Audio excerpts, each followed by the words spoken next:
Good morning, class. The topic for today's science class is chapter number 7, Animals Living and Surviving.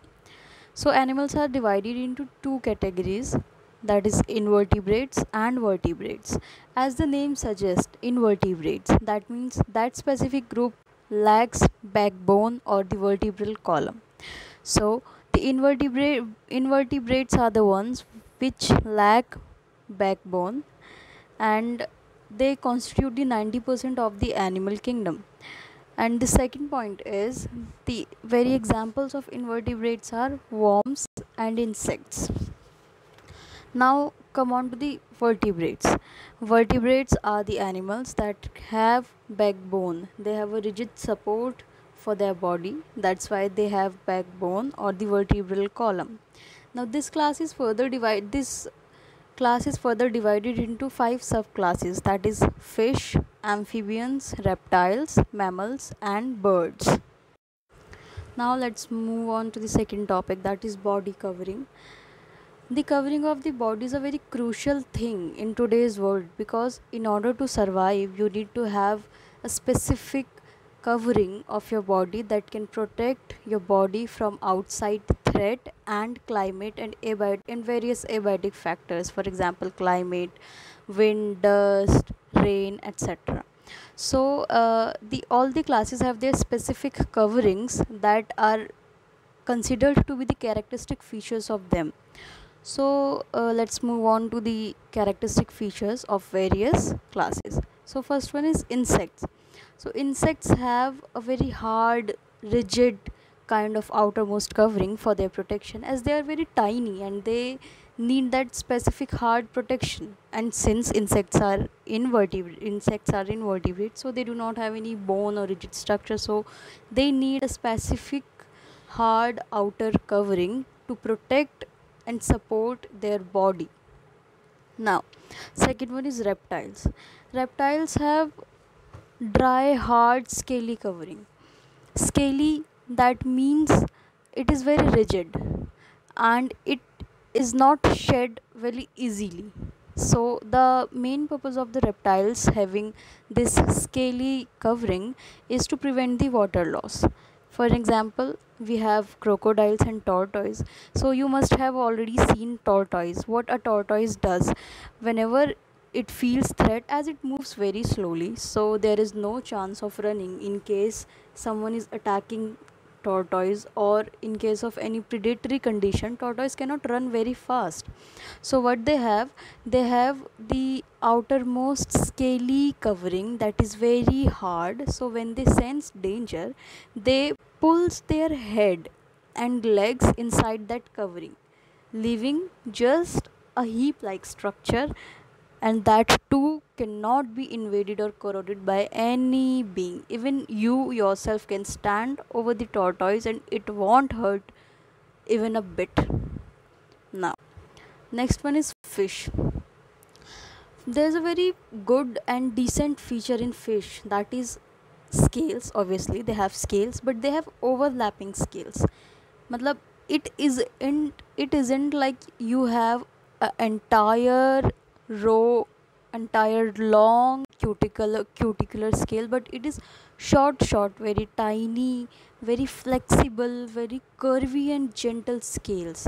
Scales have their Obviously scales have their own material, so they need to be tough, and they are tough. But the point of having those small curvy scales instead of a large flat one is that the fish, as it need to swim, so in order to swim it needs to curve its body very gently. It needs that flexibility, and for this flexibility the entire one scale is divided into very minute segments to enable its survival. Now, next is birds. So as you all know, you all must have seen birds, pigeons. Someone must be having pigeon in his or her house, I'm pretty much sure. So what is the covering that covers a bird? So the covering is made up of feathers, and there are three types of feathers.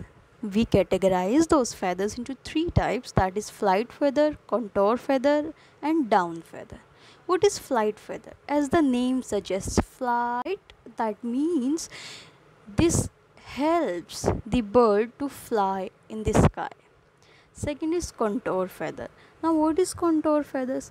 You must have seen a very characteristic leafy shape of the bird, and this is because of the contour feather. It arranges, there are small feather, and those feathers arrange themselves in very organized way to form a leaf like shape, and that's why they provide the shape to the birds. And the last one is down feather. So what is down feather? Down feather actually helps to keep the body warm. That means under the big feathers, birds have small feathers to keep themselves warm. It provides huge layers in the form of small feathers, and it keeps them warm. Now, the next one is mammals. So, as you all know, mammals are the one that are warm blooded, and the very good example of mammal are we themselves, that is human beings are the very good examples of mammals.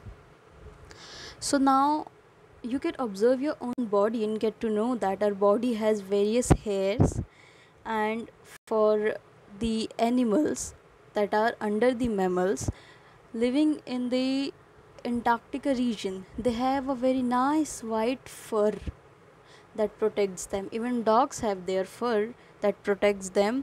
Sheep has wool, and mammoths have bristles for their protection. Now again, the hair, fur, wool, bristles helps to keep them warm and protect them from rain. It provides a covering to their skin. So the for a quick review, body covering: insects have a hard outer covering, reptiles have scaly covering, fishes also have scaly covering, but they are overlapping pattern. Birds have feathers, and mammals have hair, fur, wool, and bristles. Now let's move on to the next topic, that is movement in animals. We have already dealt with the types of animals and the covering that they have in order to protect the very core of their survival. And the next point is movement in animals. So let's move on to insects. Insects have 6 legs mostly. So movement forms. What are the movement forms in the insects? Insect can crawl, hop, or walk, and fly too. Now some of the examples are grasshopper. Grasshopper hops. That means hop is a kind of movement in which you actually put pressure on your hind legs so that you can forcefully press the surface against your feet and take a leap with your forelimbs. So in order to do that, you need to have strong legs. If you don't have strong legs, then you won't be able to jump or hop. So that's why we must have seen grasshopper. Grasshopper have strong legs and it hops. Now the next one is beetles and ants. Beetles and ants crawl with their six legs. What is crawl? Crawling is moving slowly in a definite pattern. For an example, when ants move, their left side moves first and then their right side moves in a organized way. All their tiny legs, or all their tiny legs and feet, they move in one direction, then the other in another direction. This is called crawl, and in order to coordinate this movement, it takes time for them to walk. That's why they crawl with their 6 legs. Now butterflies and dragonflies. Butterflies and dragonflies, as the name suggests, flies. That means they fly, and in order to fly they need to have wings, and that's why they have very delicate, shiny, smooth, transparent, that is not easily visible, and until you focus on their wings you won't be able to see them. So they have very delicate, nice, gentle and light wings so that they can fly. Now next one is fishes. Fishes have two sets of paired fins, that is front pair and back pair. With the help of these paired fins, they actually swim under the water in various depths. The very reason of having two sets of paired fins is because they can swim under various depths of water. Now the front pair and the back pair, and additional to that they also have unpaired fin. That means a single fin which helps to change the direction and maintain the balance. And they have tail fin that is responsible for direction alteration. Look class, there is a very minute difference between change in direction and direction alteration. Direction alteration is just knowing and acting to the side in which you want to go. That is done by tail fin. And changing direction means that you actually take time and balance your body to get into that direction. So that's why for balancing for balancing the directional changes we need unpaired fins, and for direction alterations we need tail fin. Next is amphibians. Amphibians, as the name suggests, amphi plus bians. Amphi matlab dual, amphi meaning dual, and bians means organism. So dual organism, the organism that can survive both on land and in water, are considered as amphibians. A very good example of amphibian is frog. Frog hop on the ground. As you know, hop, grasshopper also hop, so it needs very strong hind legs for do that. It's a type of short jumps, and they cover entire distance in that short jumps, that is considered as hopping movement. The next one is they have webbed feet. We have already seen how they walk on the ground or how they manage to exist on the ground. Now the next part is how they survive in water, how they move in water when they require to do so. So what they do, they have webbed feet.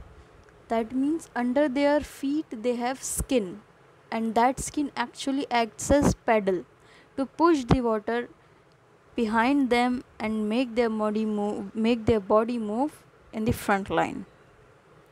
That is the basic thing. As you have already seen or already know that while driving a boat, what you pedal back the water current so that your boat can move in the direction of water current. So that's what they do. They have webbed feet that acts as pedal and push the water behind them so that they can move in the front line. Now next is reptiles. Reptiles is the class that shows a variety of movement styles. For example, lizards. You must have seen a tiny creature on the wall of your home. Some of them might have been very scared of it. But lizard have 4 legs and it crawl on its belly. It has 4 legs, but it crawls. That means its belly touches the surface on which it's moving. So it has 4 legs to support its movement and for the fixation of it on the walls. In addition to that, it crawls or it takes the help of her or its body to move forward. Now the next one is turtle. Turtle have 4 limbs modified into slippers. Now I have used a very new word for you, that is modified. Modified is the changing of one form into the another. Turtle also have 4 limbs, but when it is under the water, its limbs are modified into flippers. Flippers are also pedal-like, soft, wavy limbs. Now the next one is snake. As you all know, snake have no legs, scales. Snake just have scales, and that too on the underside of its body for the movement. So the scales actually creates friction over the surface it moves in order to push its body and the front side.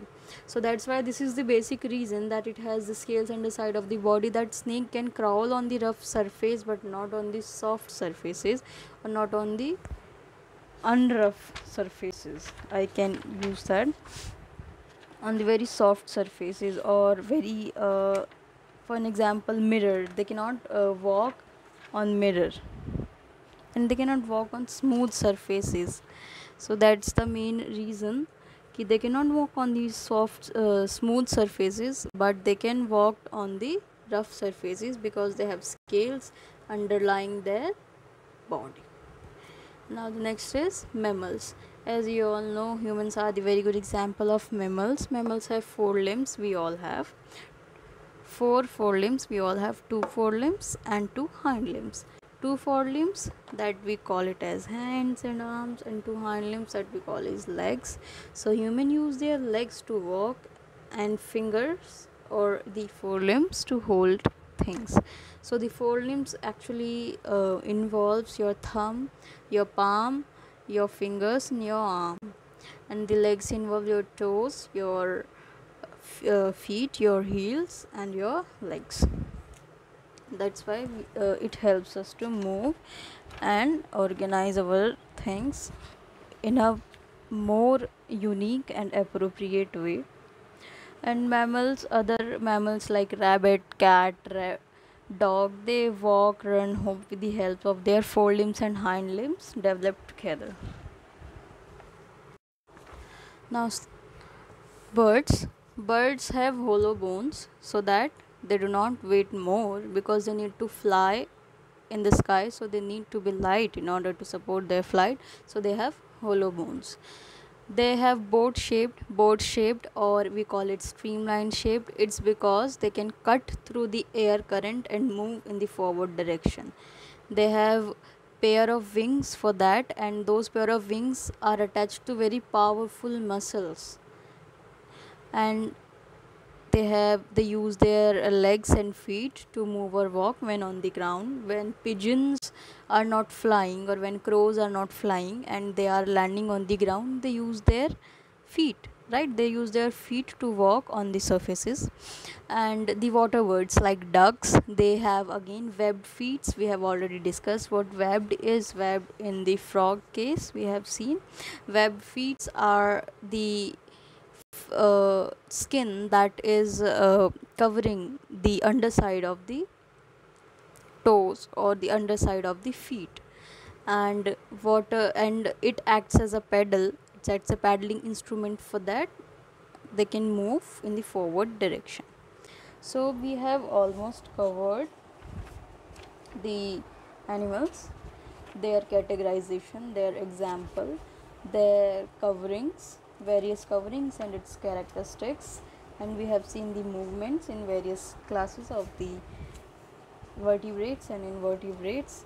And in the next lecture we would be reading breathing in animals, food habit of animals, and special behavior in animals. And with this we would be finishing off with this chapter and the syllabus for the July. After going through this presentation, I would like you all to read your chapter once, as you'll be very soon getting a series of questions to solve based on that. So in addition to going through this presentation, you need to read your textbooks, because without that you won't be able to do those questions. Good luck.